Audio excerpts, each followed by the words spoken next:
নবী পাক করেছেন, রাসূল পাক করেছেন, উম্মুল মুমিনিনরা মাতম করেছেন, সাহাবায়ে কেরামরা মাতম করেছেন, হযরত বেলাল করেছেন রাদিয়াল্লাহু আনহু, আয়েশা সিদ্দিকা রাদিয়াল্লাহু আনহা করেছেন।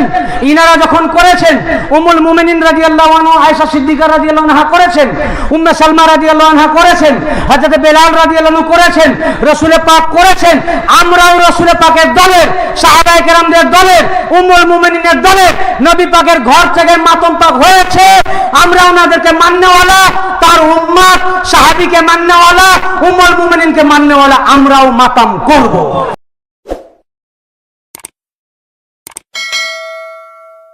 এখন বলবে যে ঠিক আছে আমরা কাঁদলাম, তো কাঁদছে মানুষ কি জন্য? কাঁদবো বললে তো কাঁদা হবে না, হবে জানি একবার কেঁদেলেই দেখি। কাঁদাটা অটোমেটিক হয়, কিরকম? মুহাব্বত থাকলে তবে হয়, এবং যার যেমন মুহাব্বত তার কান্না তেমন। ঠিক ওই রকম আপনি দুঃখ কিভাবে করবেন ওটা ব্যক্তি বিশেষের উপর নির্ভর করছে। আপনি কিরকম মুহাব্বত করেন তার উপরে নির্ভর করছে যে আপনার চেহারা কালো হবে, না দুঃখিত হবেন, না চোখ দিয়ে পানি পড়বে। সবারই চোখ দিয়ে পানি নাও পড়তে পারে। মুহাব্বতের যার যেমন ধরন, না আপনি বুক হাই হুসেন করবেন, না বুক মানে কি এটাকে বলে বুক চাপড়ে মাতম করবেন। এটা নির্ভর করছে আপনার মুহাব্বতের গভীরতা কত তার উপরে। একজনের মুহাব্বত আছে কিন্তু কাঁদতে পারছে না, কিন্তু দুঃখিত হয়েছে। আবার তার মুহাব্বত আরো গভীর, তো দুঃখটা এমন জায়গায় চলে গেছে থামতে না পেরে আঁসু রূপে বেরিয়ে গেল। আবার মুহাব্বতটা এত গভীরে গেল শুধু কান্না নয়, হাত চলে আসলো বুকে। এই মুহাব্বতের গভীরতা। এখন শরীয়তে এই বুক চাপড়ানো বা মাথা চাপড়ানো বা মুখ চাপড়ানো জায়েজ কিনা, নবী পাকের যুগে ছিল কিনা? হাদিসে পাক দেখুন, এই হাদিস শরীফ আমরা ভাই আফসোসের কথা, আমরা হাদিস পাক পড়ি না। শুধু একটা মাদ্রাসা থেকে সার্টিফিকেট নিয়ে নিয়েছি, কোন রকম কিছু মাসাইল শিখে নিয়েছি যাতে মসজিদে ইমামতি করা যায়, জানাজা পড়াতে পারি, বিয়ে পড়াতে পারি, তাইলে আমার পেটের রুজিটা হয়ে যাবে। যদিও মাদ্রাসায় হাদিসের বই পড়েছে, বইকে দেখেন গা আলমারিতে তুলে রেখে দিয়েছে। উই পোকায় খেলো কি না খেলো, আর বই খোলার সময়ই নাই, ভুলে গেছে। কিতাব মোতালা করুন, তারপর হারাম হালাল ফতোয়া দেন। আপনি চিন্তা করুন ফতোয়া কার উপরে চলে যাচ্ছে? যারা বলছে দুঃখ করা, কান্না করা হারাম, কান্না কে করেছেন? আমরা কেন করছি? নবী পাক করেছেন, তাই না? কে করলেন? নবী পাক। তা নবী পাক যখন করেছেন, আপনারা কি বলেছিলেন যে উনি করলে আমরা করব? তাহলে নবী পাক কাঁদলেন, আপনারা কাঁদবেন? এরপরে বলবে যে কি জানি আমরা নবী পাক কাঁদলেও মানতে পারতেছি না, বুঝতে পেরেছেন? এরপরও না কাঁদেন আপনাদের ব্যাপার। তো নবী পাক যখন করেছেন তাই আমরা করছি। তো যারা বলছে মুহররম করা, হাই হুসেন করা, কোরআন পাকে এসে হাই আফসোস করা, এটাকে যারা হারাম বলছে, কার আমালকে হারাম বললো? নবী পাকের। নবী পাক কেঁদেছেন। তা হারাম ফতোয়াটা কার দিকে গেল? মেদিনীপুর দরবারের দিকে, না যারা এখানে এসে মাতম করছে তাদের দিকে? ফতোয়া চলে গেল রাসূল পাকের দিকে। ফতোয়া দেওয়ার আগে হাজারবার চিন্তা করা উচিত যে ফতোয়াটা কোন দিকে যাচ্ছে। অতএব যারা জিক্রে শাহাদাত করে হারাম বলে, এরা রাসূল পাকের আমালকে হারাম বললো, ও ঈমান থেকে খারিজ হয়ে গেছে, ওকে পুনরায় কালেমা পড়ে মুসলমান হওয়া উচিত। নারে তাকবীর, নারে রিসালাত, নারে হায়দারি, মাজলুমে কারবালা, মাজলুমে কারবালা, নারে গৌস। আমরা কাউকে মুহররমে মাতম করার জন্য ডাকি না।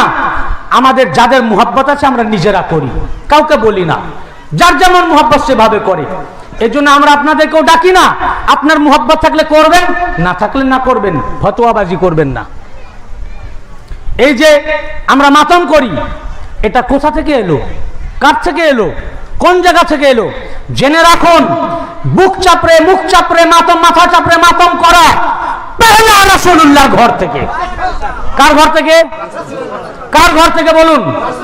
হাদিসে পাক। এই হাদিস আহমদ ইবনে হাম্বল রওয়ায়াত করেছেন। কে? মুসনাদ শরীফ কিতাবে যদি না থাকে আমার চ্যালেঞ্জ,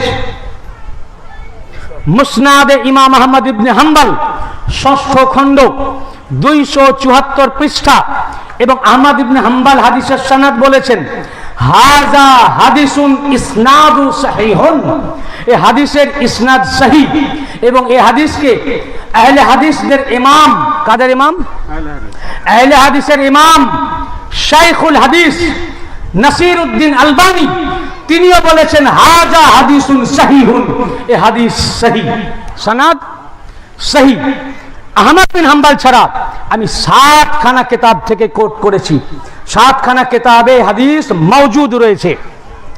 এই হাদিস মুসনাদে ইমাম আহমদ ইবনে হাম্বল 6ষ্ঠ খণ্ডের 274 পৃষ্ঠা। আবার একই হাদিস ইমাম বাইহাকি দালাইলুন নবুওয়াত 7ম খণ্ডের 213 পৃষ্ঠা। আবার একই হাদিস মুসনাদে আবু ইয়ালা 8ম খণ্ডের 63 পৃষ্ঠা। আবার এই হাদিস হাফেজ ইবনে কাসির আল বিদায়া ওয়ান নিহায়া 8ম খণ্ডের 70 পৃষ্ঠা। আবার এই হাদিস সিরাতুন নববিয়্যাহ লি ইবনে ইসহাক 713 পৃষ্ঠা। আবার এই হাদিস সিরাতে ইবনে হিশাম 2য় খণ্ডের 371 পৃষ্ঠা। আবার এই হাদিস তারিখে তাবারি, সবচেয়ে পুরনো তারিখের কিতাব, 3য় খণ্ডের 199 পৃষ্ঠা। 7 খানা হাদিস ও তারিখের কিতাবে হাদিস শরীফটি কি? কালা ইমাম আহমদ হাদ্দাসানা ইয়াকুব হাদ্দাসানা আবি আন ইবনে ইসহাক হাদ্দাসানি ইয়াহইয়া ইবনে আব্বাদ বিন আব্দুল্লাহ ইবনে জুবাইর আন আবিহি আব্বাদ قال سمعت আয়েশা, বলছেন উম্মুল মুমিনিন আয়েশা সিদ্দিকা রাদিয়াল্লাহু আনহা থেকে শুনেছি। তো এই হাদিসের রাবীকে আম কোন সাহাবী নয়। কে রাবী? রাসূল পাকের স্ত্রী আহলিয়া পাক এবং খাদিজাতুল কুবরা আলাইহিস সালামের পর সবচেয়ে বেশি যাকে মুহাব্বত করতেন তার নাম উম্মুল মুমিনিন আয়েশা সিদ্দিকা রাদিয়াল্লাহু আনহা। তিনি রিওয়ায়াত করছেন, উনি বলছেন সামি'তু আয়েশা ইয়াকুল, আমি হযরত আয়েশা থেকে শুনেছি, তিনি বলেছেন মাতা রাসূলুল্লাহ সাল্লাল্লাহু আলাইহি ওয়া আলিহি ওয়াসাল্লাম বাইনা সাহরি ওয়া নাহরি ওয়া ফি দাওলাতি, রাসূল পাক সাল্লাল্লাহু আলাইহি ওয়া আলিহি ওয়াসাল্লাম আমার ঘরে আমার বুকে মাথা রাখা অবস্থায় বেশালে পাক করেছেন।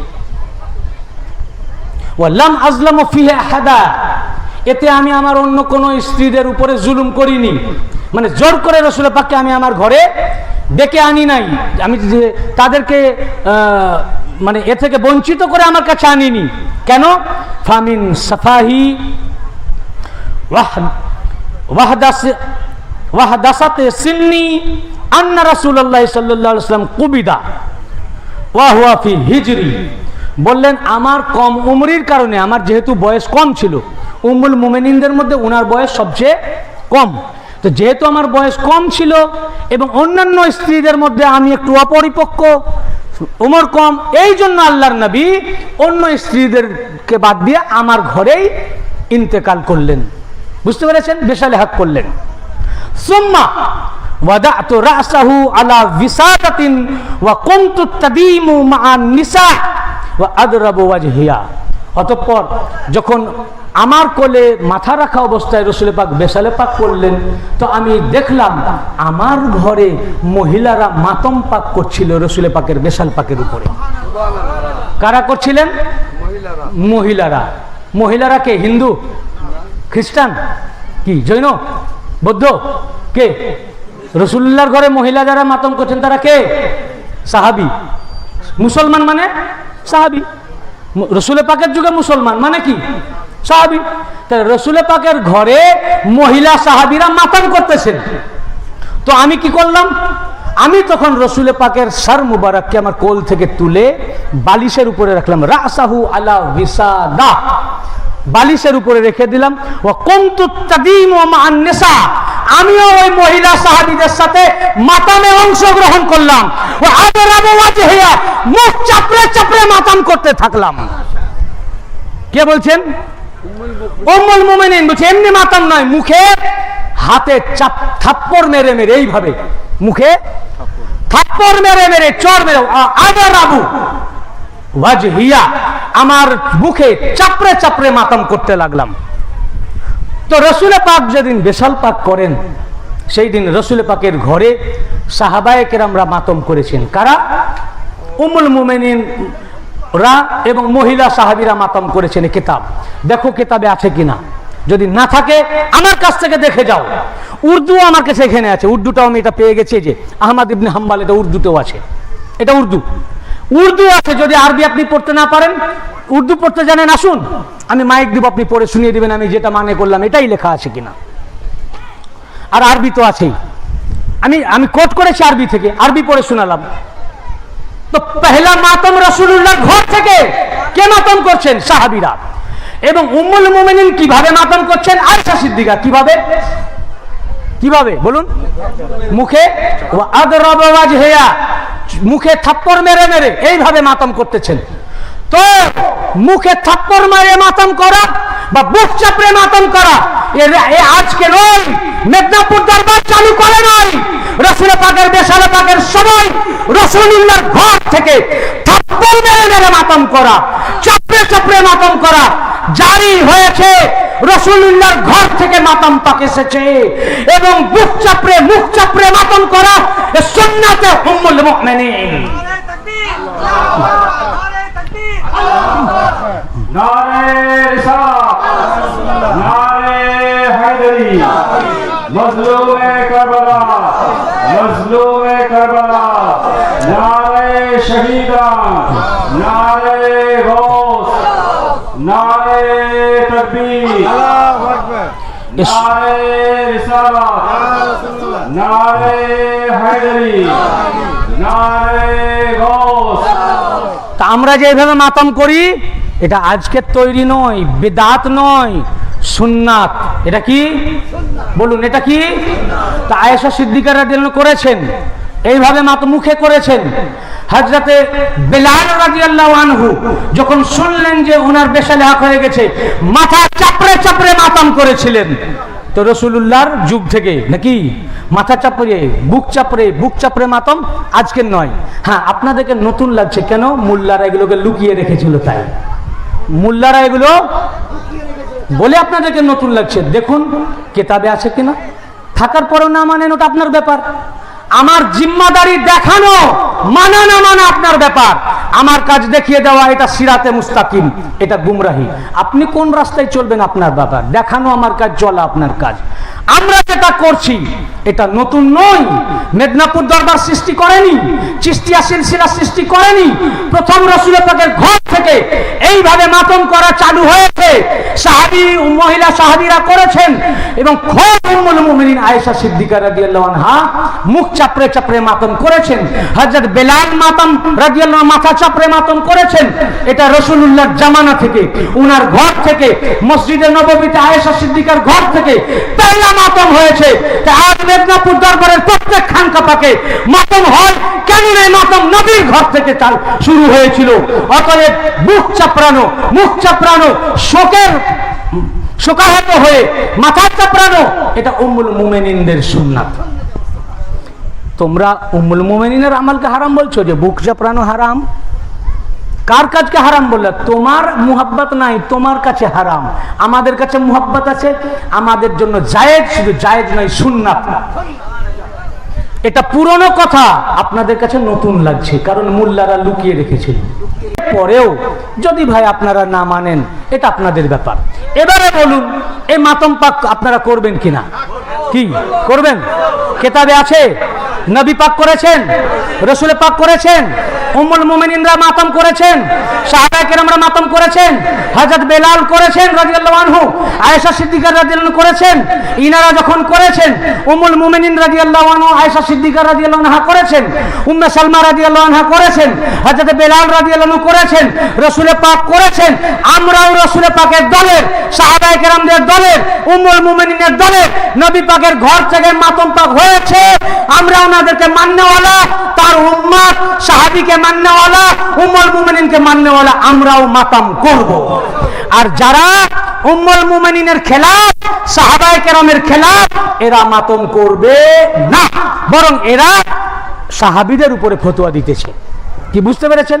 আল্লাহ পাক আমাদেরকে হেদায়েত দান করুন, সঠিক বুঝার তৌফিক দান করুন এবং রাসূল পাকের নকশে কদমে উম্মুল মুমিনিন ও সাহাবায়ে কেরামদের পথের উপরে আমাদেরকে চলার তৌফিক আতা করুন। আমিন ওয়া আখিরু দাওয়ানা আলহামদুলিল্লাহি রাব্বিল আলামিন। কি বলছেন? ও আমাদের গ্রামে এটা বলছি না, এইভাবে কে বলেছে নাম বলার দরকার নাই, আমরা কাউকে বেইজ্জতি করতে চাই না। এখানে একটা নাম বলেছেন, তো আমি এটার নামটা পড়লাম না, কারণ আমরা কোনো আলেমকে বেইজ্জতি করতে চাই না। কিন্তু যদি এ ধরনের কথা তারা বলে থাকেন, তিনি নিজে নিজেই বেইজ্জত হয়ে গেছেন। কি হয়েছেন? যে ইমাম পাকের নাম পাকে ব্লেড মাতম করা হারাম, মানে রক্ত মাতম। রক্ত মাতম আমি আপনাদের আগেই বলেছি, কিভাবে মাতম করবেন সেটা নির্ভর করছে আপনার মুহাব্বতের গভীরতা কেমন। সবাই তো মাতম করতে পারবে না। যেমন রক্ত মাতমকে আমি জায়েজ বলি, কিন্তু আমি করতে পারি না। তা আমি পারি না বলে তো আমি নাজায়েজ বলতে পারি না। আমি করতে পারি না বা আমি করতে পারিনি বলে তো আমি ওটাকে হালালকে হারাম বলতে পারি না। যার মুহাব্বতের গভীরতা আরো গভীরে, তিনি রক্ত মাতমও করতে পারেন। এবং হ্যাঁ, আপনি এবারে বলবেন এটা তো আপনি যুক্তি দিলেন, দলিল কি? দলিল খুঁজে পাননি ভাই? সব দলিল কিতাবে আছে রক্ত মাতম করা। যে হাদিসটা আমি বলেছি, কুমতুত তাদিমু, আয়েশা সিদ্দিকা রাদিয়াল্লাহু আনহা মহিলাদের সাথে মাতমে অংশগ্রহণ করলেন। এখানে মাতমের আরবি ওয়ার্ড এসছে তাদিম, কুমতুত তাদিমু। তাদিম আমি এটা ব্যাখ্যা করিনি, প্রশ্ন আসলো বলে এবার আমি করছি। এটা দাম থেকে এসছে, দামুন। দাম মানে কি? রক্ত। দাম মানে তো তাদিম মানে রক্ত মাতম। কুমতুত তাদিম মানে রক্ত মাতম। আমি অতটা ভাঙিনি, দেখলাম কতটা নিতে পারবেন কি না পারবেন, কিন্তু প্রশ্ন এসছে, এখন আমাকে জবাব দিতে হবে। হাদিসে পাকে এসছে কুমতুত তাদিমু মান নিসা, মহিলাদের সাথে রক্ত মাতমে আমি অংশগ্রহণ করলাম। দামুন থেকে। দাম মানে কি? মৌলভী সাহেবদেরকে জিজ্ঞাসা করুন। দামুন মানে রক্ত। দামুহা বিদামিহি ওয়া লাহমুহা বিলাহমিহি, তার রক্ত আমার রক্ত, তার গোশত আমার গোশত, মওলা আলীর জন্য রাসূল পাক বলেছেন। আবার আকিকা দেওয়ার সময়তেও এটা পাঠ করা হয়। দামুন মানে রক্ত। এখানে এমনি মাতান শব্দ আয়েশা সিদ্দিকা রাদিয়াল্লাহু আনহা ব্যবহার করেননি, বলেছেন কুমতুত তাদিমু মান নিসা, আমি মহিলাদের সাথে রক্ত মাতমে অংশগ্রহণ করলাম। এই হাদিস থেকে সাবেক রাসূল পাকের বেশাল পাকের দিনে ঘরের মহিলারা, উম্মুল মুমিনিনরা, সাহাবী মহিলারা রক্ত মাতম করেছেন।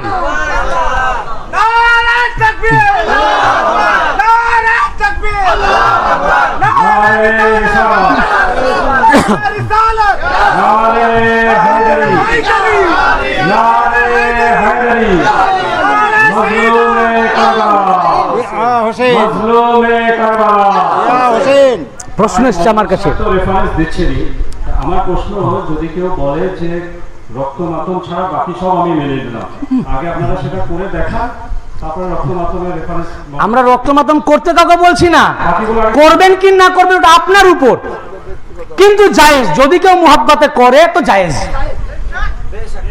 আমি বলছি না যে আপনাকে করতে হবে, করবেন কি না করবেন, আপনার যদি মুহাব্বত না থাকে তো করবেন কি করে।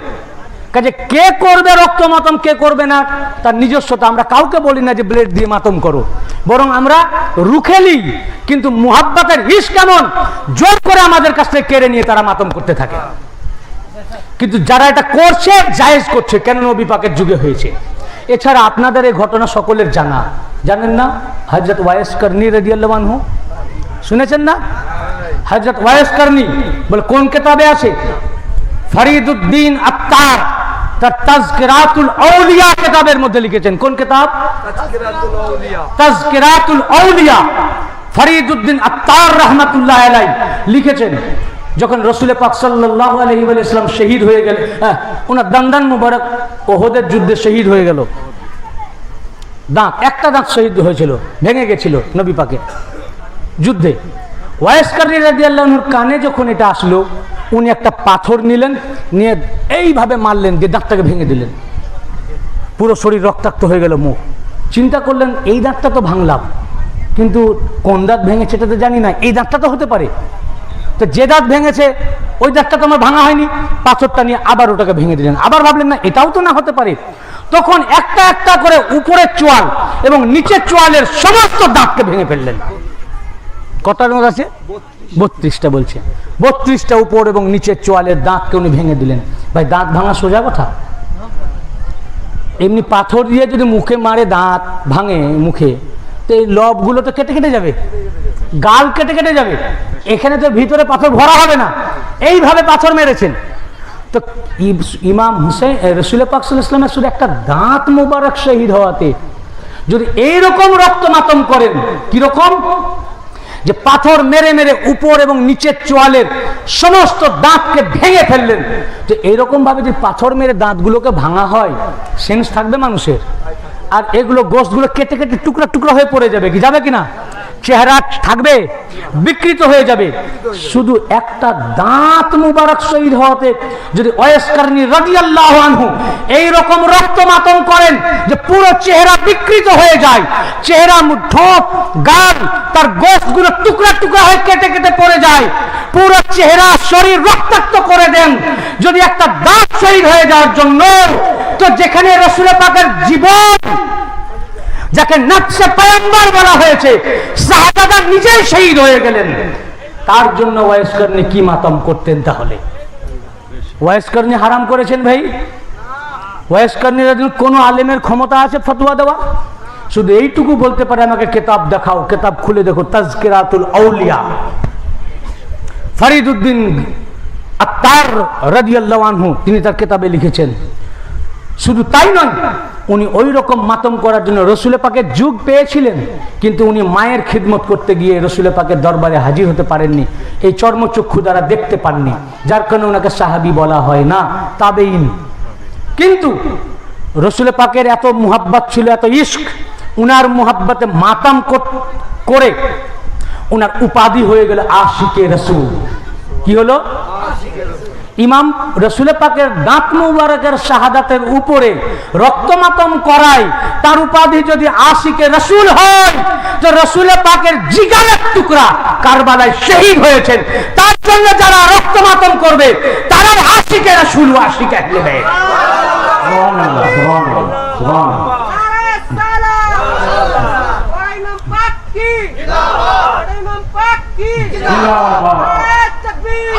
এবং শুধু তাই নয়, রসুল পাকের মুহাব্বতে একটা দাঁত মোবারক শহীদ হওয়ায় তার শোকে যদি সমস্ত দাঁত মোবারক শহীদ করে দিলেন, যার কারণে ওনার এমন মার্তবা হয়ে গেল যা অন্য কোন সাহাবীকে দেন নাই।